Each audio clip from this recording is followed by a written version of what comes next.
Hello and welcome to another of these after-hour conversations here at the Power of 50.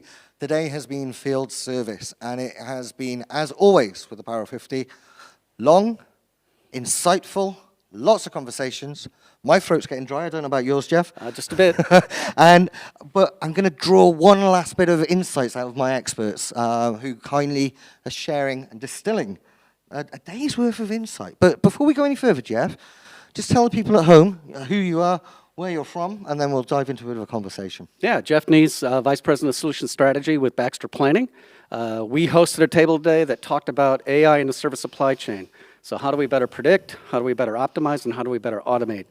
And so it was a fantastic discussion with 50 people, Power of 50. Yeah. Your colleague Andreas did a great summary towards the end of the day. I got to the point where I thought, well, let's let the people who've been talking to everyone all day do my job. Always make my life easier. But one of the things I thought was lovely that he said was, you guys are doing too good a job. Tell me what your takeaways were, though, from the great conversations that you've been having. What was the bit that really stood out? What was the thing you kept hearing over and over? Yeah, absolutely. And so and it was mentioned earlier in the conversations, while we had so many different business verticals, industry verticals represented, there was a really core set of common challenges that were represented. And the one thing that was reassuring for us as Baxter Planning, we've kind of looked at AI as and I used AI in the general sense, as kind of a method to support outcomes or business resolution. And I think the reassuring part to me and the takeaway is everybody looked at it the same way. Yeah. You know, AI for the sake of AI doesn't make sense. No. Right? What are you trying to solve? What is the value you're trying to drive?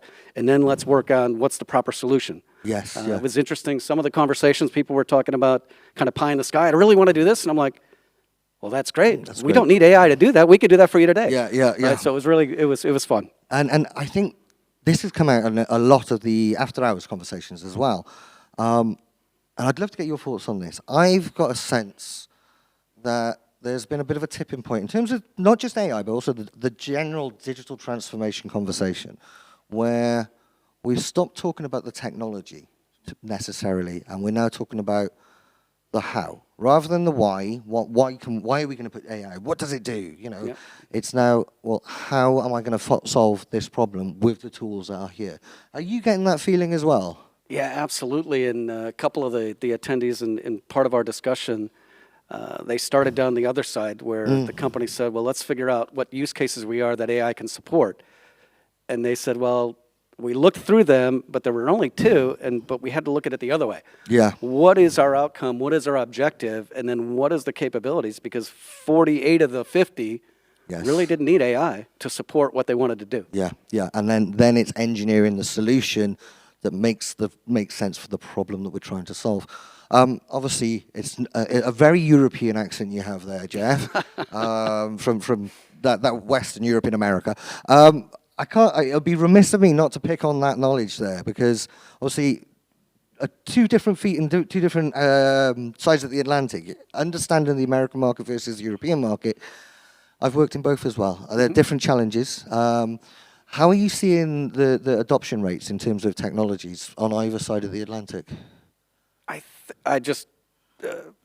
I think it's been very similar. Yeah. Honestly, very similar. Everybody, as we said, even across the business verticals or the industry verticals we talked to, very similar challenges. Yeah. Right? So very similar challenges, still a desire to drive value and drive desired outcomes. And so that is the core focus, and the adoption, comes after. It was a great conversation today around solution adoption, and I think it was spot on. Yeah. And it's interesting that all of the different industry verticals we've seen today, I see it same in time. It's 85-90% of the challenges are the same, and then there's those nuanced understandings, and I think that's been reflected in your conversations. Your final takeaway. Give me your final thought that you would like the folks at home to take away. Final thought. I love this format. This is the first time, as I said, I've been involved in Copperberg. This is a much more intimate format. The opportunity to build relationships, maybe even in some verticals we don't support, but meeting a lot of great people with a lot of great ideas. And that's what we're seeing in the industry as well is, some of these concepts actually transcend verticals. Yes. And become yes. really important and critical for people to think outside the box in the vertical they're in. Yeah, brilliant. Well, Jeff, thank you ever so much. It's been a pleasure. Thank Real you, Chris. pleasure. Thank you.